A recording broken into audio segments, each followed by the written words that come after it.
అందరికీ నమస్కారం అండి.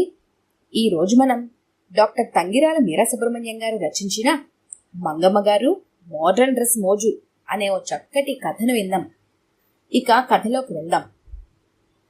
కళ్ళు తెరవగానే చిరునవ్వు చిందిస్తూ కనపడిన చిన్ని కృష్ణుడికి దండం పెట్టి నెమ్మదిగా హాల్లోకి వచ్చిన మంగపతి గారు అక్కడ కనపడిన దృశ్యం చూసి చేష్టలుడిగి నిలబడిపోయారు.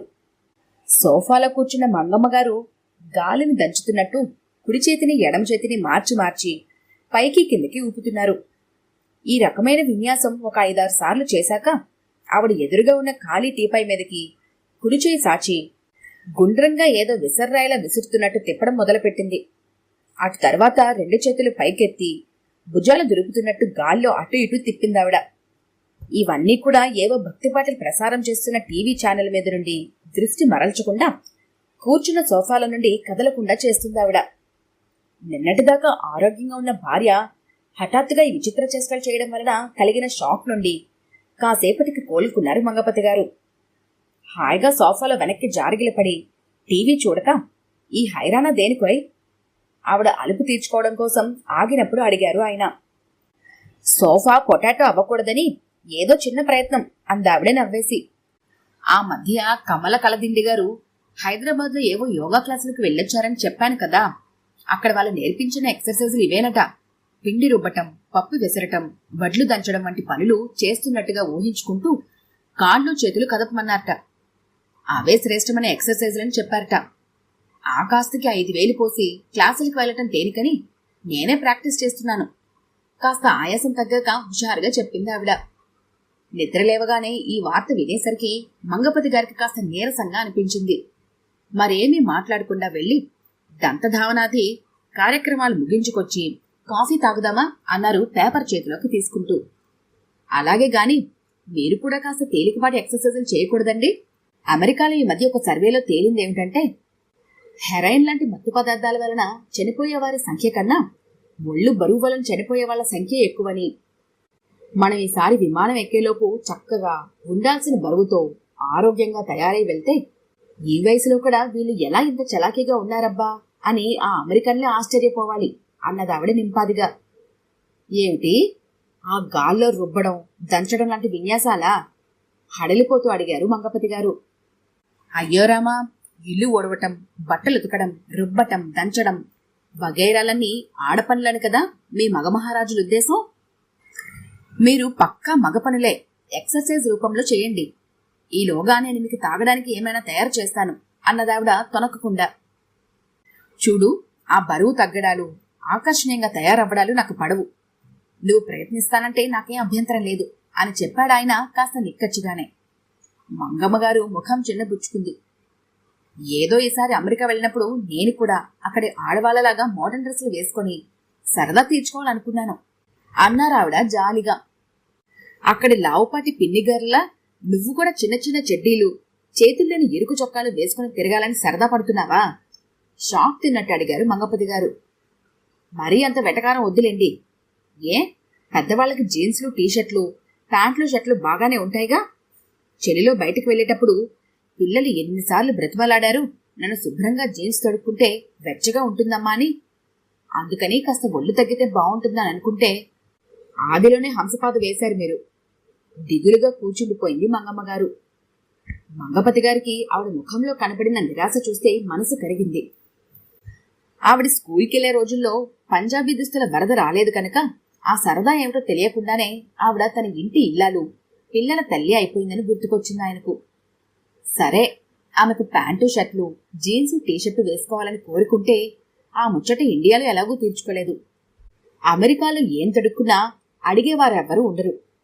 పాపం, ఆమె సరదా మీద తను నీళ్లు చల్లటం దేనికి అనుకుని, అలాగేలే, నీ మాట ఎప్పుడు కాదన్నాను.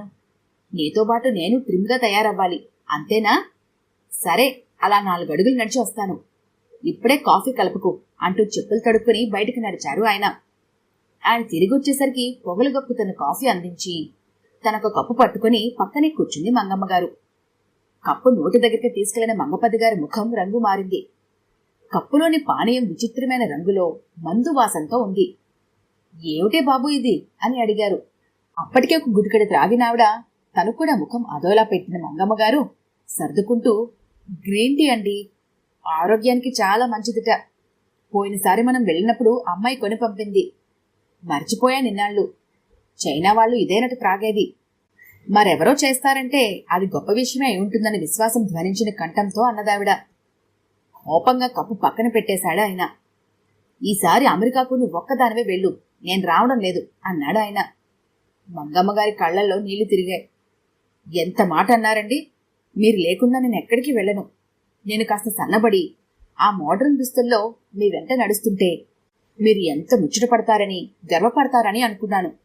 సరే, మీ సహకారం లేకుండా నేనొక్కదాన్ని ఈ సన్నబడే పథకం అమల్లో పెట్టలేను గాని వదిలేస్తాను అందావిడ బాధగా. ఆవిడ అంత బేలగా మాట్లాడేసరికి మంగపతి గారికి మనసు కరిగిపోయింది. ఆయన ఏదో అనబోయేంతలో మళ్లీ అంది మంగమ్మగారు, ఒక 10 రోజులు నా మాట పాటించి నేను పెట్టింది తిని చూడండి. 10 రోజుల్లో కనీసం 5 కేజీలు బరువు తగ్గుతామటండి.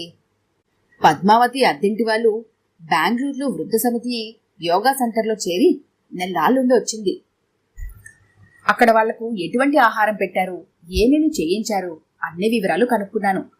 ఆవిడైతే 10,000 కట్టిందట ఫీజు. మనకి డబ్బు ఖర్చు లేకుండా ఆరోగ్యం బాగుపడుతుందంటే ఈ మాత్రం కష్టపడలేమా అంటూ. మంగపతి గారు మాట్లాడకుండా చల్లారిపోయిన గ్రీన్ టీని ఒక్క గుక్కలో మింగేశారు. ఆ రోజు ఉదయం ఫలహారంగా క్యారెట్ తురుము పెట్టిందావిడ. భోజనాల సమయం అయ్యేలోపుగానే ఇద్దరికీ కడుపులో పేగులారడం మొదలుపెట్టాయి. నట్స్ తినడం ఆరోగ్యానికి మంచిదేలేండి అంటూ బాదం పప్పు, జీడిపప్పు పట్టుకొచ్చింది. ఈ 10 రోజులు మనం టీవీ ముందు కూర్చునే భోజనం చేయొచ్చు. చిరునవ్వుతో అంటూ 2 పళ్ళాలు తీసుకొచ్చి టీపాయ్ మీద పెట్టింది మంగమ్మగారు. హోటల్లో భోజనం పళ్ళెం నిండా కప్పుల్లో పదార్థాలు పెట్టి ఇచ్చినట్టు పళ్ళాల్లో 4-5 పెద్ద కప్పులున్నాయి. ఒక కప్పులో బోలెడంత పచ్చి కొబ్బరి తురుము వేసిన మొలకెత్తిన శనగలు, మరొక కప్పులో సన్నగా కోరిన చీజ్, కొత్తిమీర, టొమాటో ముక్కలు కలిపిన మొలకెత్తిన పెసలు ఉన్నాయి. మేగడతో ఉన్న గడ్డ పెరుగులో నేతిలో వేయించిన తోటకూర కాస్త కలిపి మరో కప్పులో వేసింది.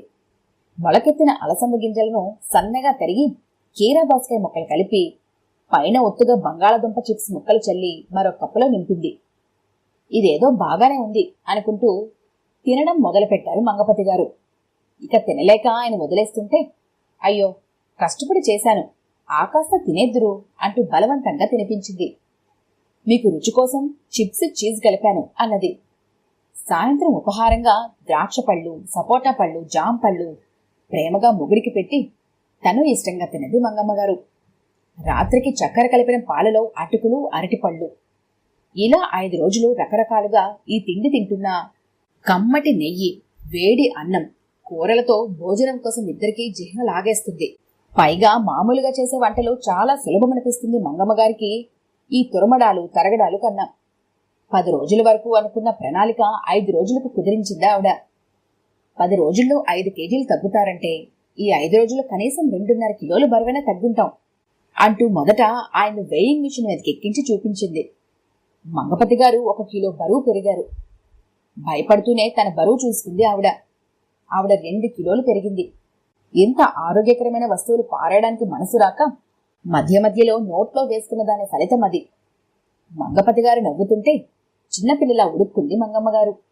సరే, సన్నబడితేనే మోడర్న్ డ్రెస్సులు తొడగాల ఏమిటి, నా ఒళ్ళు నా ఇష్టం అనుకున్నది ఆవిడ. అనుకున్న అమెరికా ప్రయాణం దగ్గరకు రానే వచ్చింది. చెన్నైలో విమానం ఎక్కేటప్పుడు చీర కట్టుకునే వచ్చింది ఆవిడ. సింగపూర్లో దిగగానే రెస్ట్ రూమ్కి వెళ్లి జీన్స్ ప్యాంటు, టీషర్టు వేసుకుని వచ్చింది. ఆవిడను ఆ దుస్తుల్లో చూడటం ఎలాగో ఉన్నా ఆవిడ సరదా కాదనలేక ఊరుకున్నాడు మంగపతి గారు. హాంకాంగ్ ఎయిర్పోర్ట్లో ఒక చోట కూర్చోకుండా కొత్త దుస్తుల్లోని స్వేచ్ఛను ఆనందంగా అనుభవిస్తూ తిరిగింది. ఫౌంటైన్ల దగ్గర, షాపుల దగ్గర నిలబడి ఫోటోలు తీయించుకుంది. నిజం చెప్పాలంటే మంగమ్మ గారిని జీన్స్ ప్యాంట్, టీషర్ట్లో కొన్ని గంటలు చూసేసరికి మంగపతి గారికి కూడా ఉత్సాహం వచ్చింది. కెమెరాను ఆటో క్లిక్లో పెట్టి ఆవిడ భుజాల చుట్టూ చేతులు చుట్టి నిలబడి ఫోటో దిగాడు ఆయన. హాంకాంగ్ నుండి శాన్ ఫ్రాన్సిస్కో 10 గంటలు విమాన ప్రయాణంలో అవసరం ఉన్నా లేకున్నా టాయిలెట్కి వెళ్లి వస్తూ చీరల్లో ఉన్న తోటి ఇండియన్ మధ్య వయసు ఇల్లాళ్ళు తన వైపు కుతూహలంగా చూడటం బాగా ఎంజాయ్ చేశారు మంగమ్మగారు. నా డ్రెస్ చూసి ఇక్కడున్న మన వాళ్ళు నేను ఎన్నో సంవత్సరాలుగా అమెరికాలో సెటిల్ అయినా బాపతనుకుంటున్నారు అంటూ మంగపతి గారు చెవిలో చెప్పి సంతోషపడింది ఆవిడ. శాన్ ఫ్రాన్సిస్కోకి చేరగానే కరౌసల్ నుండి సామాను ట్రోలీలో పెట్టుకుని బయటకు బయలుదేరారు భార్యాభర్తలిద్దరూ. బయట వాళ్ల కోసం ఎదురు చూస్తుంటామని చెప్పారు కూతురు అల్లుడు. ఒక్క నిమిషం ఆగండి అంటూ క్యాబిన్ లగేజీలో సిద్ధంగా పెట్టుకునున్న చిడుదారు మీద వేసుకునే దుప్పట్టా తీసి తను తొడుక్కున్న టీషర్ట్ మీద పమిటిలా వేసుకుంది మంగమ్మగారు. మంగపతి గారు ఏదో అనడానికి నోరు తెరుస్తుండగానే అవతల వైపు నుండి పరిగెత్తుకొచ్చి అమ్మను వాటేసుకుంది కూతురు. నిమిషం తర్వాత అమ్మ తడుక్కున్న జీన్స్ ప్యాంటు, షర్టు పైన దుపట్టా చూసి నవ్వడం మొదలుపెట్టింది ఆ అమ్మాయి. ఎందుకే నవ్వుతావు? నువ్వేగా హాయిగా ఉంటుంది ఇవి తొడుక్కోమని పోయిన ఏడాది గొడవ పెట్టి కొనిచ్చావు చిరుకోపంగా అంది మంగమ్మగారు. డ్రెస్ చాలా బాగుంది కానీ పైన దుపట్టా కాంబినేషన్ ఏంటమ్మా? నవ్వు ఆపుకుంటూ అడిగింది కూతురు. దూరం నుండి వస్తున్న అల్లుడిని చూస్తూ ఎంత అమెరికా అయినా అల్లుడి ముందర పమిటి లేకుండా ఎలా తిరగలనే అందావిడ టీషర్టు మీద వేసుకున్న చున్నీని సర్దుకుంటూ. అందరూ విచిత్రంగా చూస్తున్నారమ్మా. అటు ఇటు వెళ్తున్న ఇండియన్స్ తల్లివైపు చూస్తూ వెళ్లడం గమనించిన కూతురు నచ్చ చెప్పబోయింది. ఇదొక కొత్త ఫ్యాషన్ అనుకుని మీ అమెరికా వాళ్ళు ఇలా వేసుకోవడం మొదలు పెడతారు చూడు చాలా ధీమాగా అందావిడ. దిస్ ఇస్ రియల్లీ నైస్ అంటూ మంగమ్మగారు చున్నీ వైపు చూసి చెప్పి ముందుకు నడిచి వెళ్ళిందొక అమెరికన్ పిల్ల. నేను చెప్పలేదు అన్నట్టు సగర్వంగా నవ్వి ముందుకు నడిచారు మంగమ్మగారు. ఈ కథ కనుక మీకు నచ్చినట్లయితే లైక్ చేయండి, షేర్ చేయండి. మరిన్ని ఇంట్రెస్టింగ్ కథల కోసం మా ఛానల్ని తప్పకుండా సబ్స్క్రైబ్ చేసుకోండి.